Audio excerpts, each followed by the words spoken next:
Good morning to all of you. I hope you are doing well. So I am going to explain about ratio. I am going to explain about ratio. What is the ratio? What is the ratio? Ratio is a numerical comparison of two numbers or more than two numbers or same things.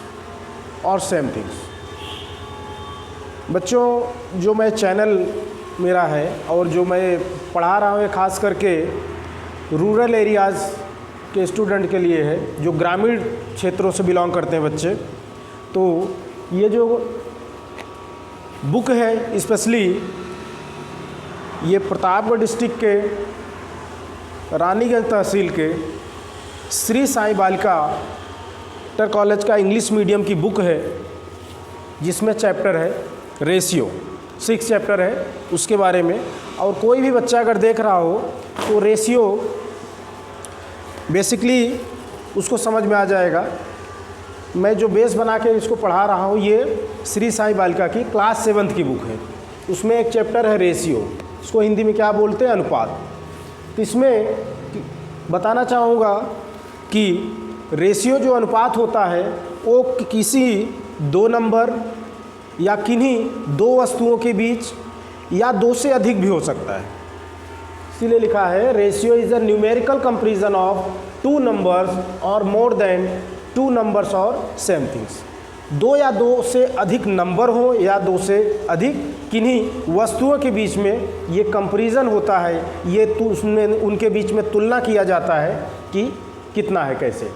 अब example के तौर पे जैसे A ratio B, for example A ratio B, तो इसको हम fraction terms में भी लिख सकते हैं, जैसे ए अपॉन बी। अब इसको नंबर में अगर लिखना चाहें तो 3:5 और 3/5। इसको इस तरह से, ये ध्यान देना, जो रेशियो होता है इसमें जो रिलेशन होता है फ्रैक्शन का भी रहता है, जो रिलेशन होता है वो फ्रैक्शन का भी रहता है। तो ए अपॉन बी, और अब 3:5 है तो इसको 3/5 में लिख सकते हैं। तो इसमें क्वेश्चन एक दिया हुआ है, ये क्वेश्चन उसमें से मैंने नोट किया है, find the ratio of 32 centimetre to 4 metre. यहाँ पे रेशियो निकालना है कि 32 सेंटीमीटर और 4 मीटर के बीच में क्या रेशियो है। 32 सेंटीमीटर और 4 मीटर के बीच क्या रेशियो है इनमें। तो सबसे पहले मीटर को हम चेंज कर लेंगे सेंटीमीटर में। We know that 1 metre is equal to 100 centimetre, और so 4 metre is equal to 100 into 4 is equal to 400 centimetre. We know that 4 metre is equal to 400 centimetre. ठीक है बच्चों। तो अब इसमें रेशियो में लिख लेंगे 32, जो पहले दिया है उसको पहले लिखना है, जो बाद में उसको बाद में लिखना है। तो 32 रेशियो 400, 32 रेशियो 400। इसमें इसको हम फ्रैक्शन में लिख सकते हैं 32/400। तो इसको हम स्टैंडर्ड फॉर्म में लाएंगे, तो इसको डिवाइड करेंगे 16 से। अब इसको छोटे नंबर से भी डिवाइड कर सकता था, लेकिन मैंने बड़ा से बड़ा नंबर लिया क्योंकि मुझे ये समझ में आ रहा था। तो आप लोग छोटे नंबर से भी स्टार्ट करके, लेकिन लास्ट में आपको इसको स्मॉलेस्ट स्टैंडर्ड फॉर्म में तक लाना है। अब 32 को हमने डिवाइड किया 16 से, सेम नंबर से डिवाइड करना है, ये ध्यान दीजिएगा। ठीक है बच्चों, सेम नंबर से डिवाइड होना चाहिए। अब इसको 16 से डिवाइड करेंगे तो 16 2 जा 32। अब 16 से 400 को डिवाइड किया, 16 2 जा 32, 8 आया 80, 16 5 जा 80, तो 25 आया। इसको हम लिख दिए क्या, 2/25। तो ये किस रेशियो में आया, 2:25। तो इसका आंसर क्या आया बच्चों, 2:25। ठीक है। तो इसको आप लोग नोट डाउन कर सकते हैं और इसको समझ सकते हैं। तो जो भी बच्चे इसको देख रहे हैं, क्लास 7th इंग्लिश मीडियम का यह क्लास है। इस चैनल पर मैं कंपटीशन का भी कुछ वीडियो अपलोड करता रहता हूँ। तो इस पर दोनों, क्योंकि हमारी कोचिंग क्लास में इंग्लिश मीडियम के बच्चे भी पढ़ते हैं क्लास 1 to 10th तक, तो उनके लिए भी कुछ न कुछ वीडियो मैं डालता रहूँगा। तो आप लोग देख लीजिएगा, क्लास वाइज मैं इस पर डाल दिया, उस पर लिखा रहेगा कि आपको क्या देखना है कैसे, ठीक है। तो आप लोग इसको नोट कर सकते हैं। मैं वीडियो पॉज कर रहा हूँ तो इसके बाद कुछ और क्वेश्चन समझाता हूँ, ठीक है बच्चों, इसको नोट कर लीजिए।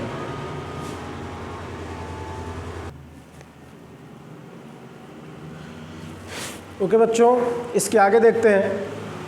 ये सेकंड क्वेश्चन है, divide ₹900 between A and be in the ratio of 5:4।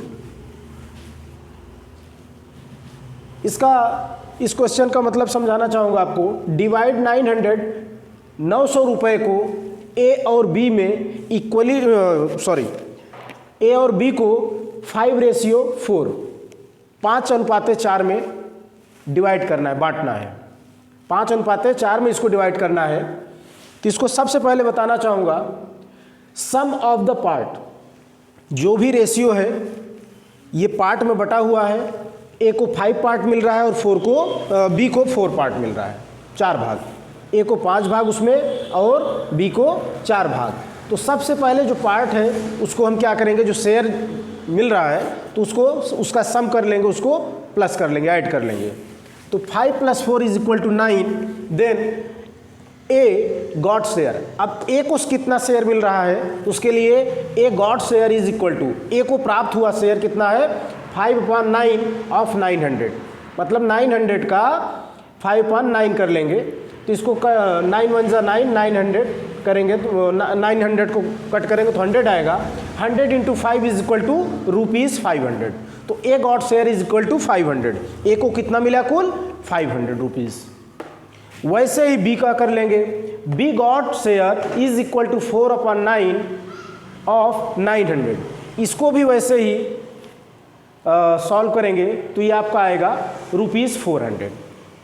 ठीक बच्चों, तो आशा करता हूँ कि आपको समझ में आ गया होगा।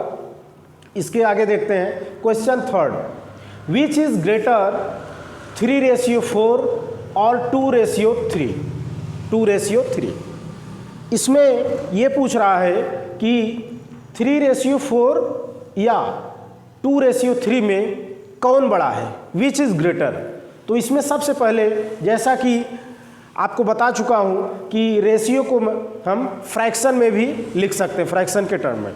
तो 3/4 इसको कर लेंगे और इसको 2/3 करके, जैसे फ्रैक्शन में ग्रेटर और लेस देन फाइंड आउट करते हैं वैसे ही सॉल्व करके करेंगे। तो ये आप देख रहे हैं कि 3/4 2/3 को इसका एलसीएम लेंगे, 4 और 3 का आ जाएगा 12। तो इसको सॉल्व किए तो 9 आया और इसका 2/3 का 8 आया। तो इसमें आपको दिख रहा है कि ये 3/4 is greater than 2/3। So 3/4 is greater than 2/3। ये आपका आंसर है, ठीक है। तो इसको आप सॉल्व कर लीजिए। इसको आप नोट करना चाहें तो कर सकते हैं बच्चों। तो वीडियो मैं पॉज कर रहा हूँ, इसको जल्द से जल्द नोट कर लीजिए।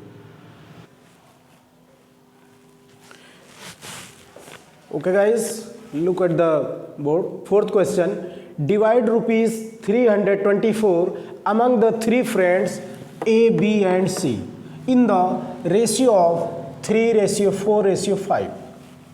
तो इसमें देख सकते हैं बच्चों कि 324 रुपये को 3 दोस्तों में 3 फ्रेंड्स डिवाइड करना है, A, B and C, in the ratio of 3:4:5। तो ये सबसे पहले इसको करेंगे सम ऑफ द पार्ट्स। जो भी शेयर, जो भी पार्ट्स है, इसका क्या करेंगे, सम करेंगे। 3 + 4 + 5। तो इसका प्लस करने पे, सम करने पे 12 आता है, ठीक है। तो 12 आया। जैसा उसमें 2 फ्रेंड्स में डिवाइड करना था A और B में, यहाँ पे आपको इसके पहले जो क्वेश्चन समझाया था इसमें 3 फ्रेंड्स में है। तो आपको पता है कि रेशियो 2 या 2 से अधिक भी लोगों में हो सकता है, नंबर्स हो या तो कोई वस्तु हो, तो उसमें ये रेशियो निकाल सकते हैं। तो ए गॉट द शेयर ऑफ, अब ए को कितना शेयर मिला तो इसका करेंगे 3/12 ऑफ 324। तो इसको सॉल्व करने पे आया ₹81। B got the share = 4/12 × 324 = ₹108। इसको सॉल्व करने पे 108 आया। सी गॉट द शेयर, सी को जो शेयर मिला 5/12 इंटू 324 इज इक्वल टू ₹135। तो आप देख सकते हैं, इसको नोट कर लीजिए। ठीक है बच्चों, तो कुछ क्वेश्चन मैंने उठाया है कि आपको समझाने के लिए, क्योंकि एक वीडियो में सारा क्वेश्चन कोई भी एक्सरसाइज नहीं सॉल्व किया जा सकता, इसलिए तो कुछ क्वेश्चन आपको समझाने के लिए किया हूँ कि आशा करता हूँ कि आपको अच्छे से समझ में आ गया होगा। ठीक है बच्चों, तो इसको आप नोट डाउन कर लीजिए। इसके आगे एक दो क्वेश्चन और भी सॉल्व करता हूँ, जो देखता हूँ इसमें मुझे लगता है कि कोई क्वेश्चन सॉल्व करने के बाद आगे आपको समझ में आ जाएगा उसके हिसाब से। ठीक है, तो इसको आप जल्दी से नोट कर लीजिए और भी सॉल्व करता हूँ। ओके बच्चों, तो ये फोर्थ क्वेश्चन है। इसमें दिया गया है if a ratio b is equal 4:5 then find 5a plus b 5a minus b। इसका मतलब हुआ कि अगर a ratio b is equal to 4:5, अगर a रेशियो b बराबर 4:5 है तो 5a plus b 5a minus upon 5a minus b का वैल्यू निकालना है। तो जैसा कि आपको बताया गया है a ratio b is equal 4:5 है, तो इसको हम फ्रैक्शन में लिख सकते हैं a upon b is equal 4/5। इसमें a की वैल्यू निकाल लीजिए या b की वैल्यू निकाल लीजिए, दो में से किसी की भी वैल्यू आप निकाल कर इसमें वैल्यू इसका रख देंगे तो आ जाएगा। मैंने इसमें a का वैल्यू निकाला है। अब a upon b is equal 4/5, then a is equal to, अब यहाँ पे b क्या है, एज ए डिनोमिनेटर है तो b उस तरफ जाएगा, तो इसका 4b/5 हो जाएगा, 4b/5। a is equal 4b/5, तो अब इसमें 5a plus b upon 5a minus b, तो a की जगह हमने 4b/5 रखा है। 5a था, जैसा कि आपको पता है 5a का मतलब होता है 5 into a, into 5 into 4b/5 plus b, फिर डिनोमिनेटर में 5a 5 into 4/b/5 minus b as it is हमने रख दिया। अब इसको कट किया, 5 से 5 ये इसको कट गया तो बचा 4b।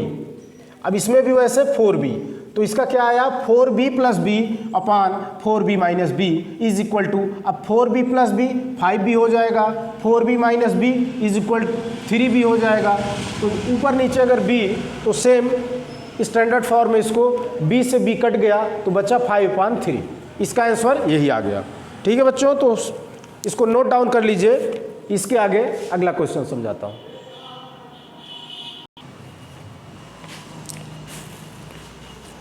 ओके बच्चों, इसके आगे देखिएगा question 5, find x ratio y if 2x plus 3y upon x minus 8y is equal to 1/2। इसमें भी वही करना है, क्रॉस मल्टीप्लाई कर लेंगे। इसका क्रॉस मल्टीप्लाई होगा, 2 से इसमें करेंगे 2 2 जा 4x प्लस 2 3 जा 6y इज इक्वल टू 1 से करेंगे वही आएगा जिसमें भी मल्टीप्लाई x माइनस 8y। ठीक है, इतना आया समझ में। आगे देखिएगा, अब x को एक तरफ कर लीजिए और y को एक तरफ कर लेना है। 4x, अब इधर x प्लस में है, यहाँ पे कोई चिन्ह नहीं तो इसका मतलब क्या है, प्लस है। तो प्लस अगर इस तरफ लाएंगे तो ये माइनस x हो जाएगा, इज इक्वल टू, अब इधर 8 माइनस 8y है, अब ये प्लस 6y इस तरफ जाएगा तो ये भी माइनस 6y हो जाएगा। तो इसको 4x माइनस x को सॉल्व करेंगे 3x आया, इज इक्वल टू, ये दोनों माइनस में है तो इसको इसका सम करेंगे तो ये आएगा 8 प्लस 6 14, दोनों माइनस में है तो इसका साइन माइनस हो जाएगा, माइनस 14y। अब x और y को एक तरफ करेंगे, नंबर को एक तरफ कर लेंगे। अब 3x, y को इस तरफ लाएंगे तो ये इधर मल्टीप्लाई है तो इधर क्या हो जाएगा, डिवीज़न हो जाएगा, डिनोमिनेटर में आ जाएगा तो x अपॉन y। अब ये माइनस 14 ये नंबर में है, इस तरफ 3 को अगर इधर लेके जाएंगे तो ये क्या हो जाएगा, डिनोमिनेटर में आ जाएगा। तो x upon y is equal to minus 14/3 इसका आंसर आया। फिफ्थ क्वेश्चन है, अब इसमें अपने हिसाब से मैंने 5th या 6th जो भी किया है, बाकी आप 6.1 एक्सरसाइज 6.1 का आप देखेंगे तो उसमें ये अलग अलग जो मुझे आ रहा है कि ये बच्चों को समझने में थोड़ी सी मुश्किल आएगी, वही मैंने सॉल्व किया है। अब क्वेश्चन 6 इसमें देख सकते हैं, find m ratio n if 5m plus n upon n minus n is equal to 9.7। ये भी क्वेश्चन इसी तरह से है जैसे 5th क्वेश्चन है, तो वैसे ये वाला भी है। क्रॉस मल्टीप्लाई करेंगे। अब 7 से इसमें क्रॉस मल्टीप्लाई किया, 7 5 जा 35m प्लस n में किया 7n आए इज इक्वल टू 9 से इसमें करेंगे तो 9n माइनस 9m। ठीक है बच्चों, इसको देख सकते हैं क्रॉस मल्टीप्लाई करने पे ये आया। अब m वाला जो भी है इसको एक तरफ करेंगे, n वाले नंबर को सेकंड दूसरी तरफ करेंगे। 35m प्लस 9m इसको सॉल्व किया 44m is equal to 9n minus 7n को सॉल्व करेंगे तो ये आएगा 2n। अब वैसे ही जैसे इसमें किया था आपने, नंबर को एक तरफ कर लेना है और लेटर को एक तरफ कर लेना है। इसमें m अपान n हो जाएगा, n इधर आएगा तो ये नीचे आ जाएगा, m अपान n हो जाएगा। अब ये 2 इधर है तो ये ऊपर रहेगा, 44 नीचे चला जाएगा एज ए डिनोमिनेटर। तो इसको कट करेंगे स्टैंडर्ड फॉर्म में, 2 1 जा 2, 44 को करेंगे 2 नंबर से। इसको डिवाइड कभी भी फ्रैक्शन को हम सेम नंबर से डिनोमिनेटर और न्यूमरेटर को, बच्चों याद रखना है, न्यूमरेटर और डिनोमिनेटर को सेम नंबर से डिवाइड किया जा सकता है तो उसकी वैल्यू में कोई इफेक्ट नहीं आता। और सेम नंबर से ही आप मल्टीप्लाई भी करेंगे न्यूमरेटर या डिनोमिनेटर को तो उसकी वैल्यू में जो आएगा कोई भी इफेक्ट नहीं पड़ता है। तो सेम नंबर से किया, 2 से दोनों को डिवाइड, 2 1 जा 2, इसको 44 किया 22 आया। तो m upon n is equal to 1 upon 22। अब इसको फिर रेशियो में लिखना है फ्रैक्शन से, तो m ratio n is equal to 1 ratio 22। Okay बच्चों, तो इसको नोट कर लीजिए आप। आशा करता हूँ कि आपको अच्छे समझ में आ गया होगा। और भी कोई प्रॉब्लम आता है तो आप कमेंट कर सकते हैं, कोई भी किसी भी चैप्टर पे वीडियो बनाने के लिए, तो मैं आपकी सेवा में हाजिर हूँ। ठीक हो, तो इसको बच्चों आप लोग वीडियो लाइक और शेयर करना न भूलिएगा, क्योंकि यही एक प्रयास आपका हमारे लिए हमारा हौसला बढ़ाता है। ठीक है बच्चों, तो इसी के साथ मैं इस वीडियो को पॉज करता हूँ, तो आप लोग इसको नोट कर लीजिए।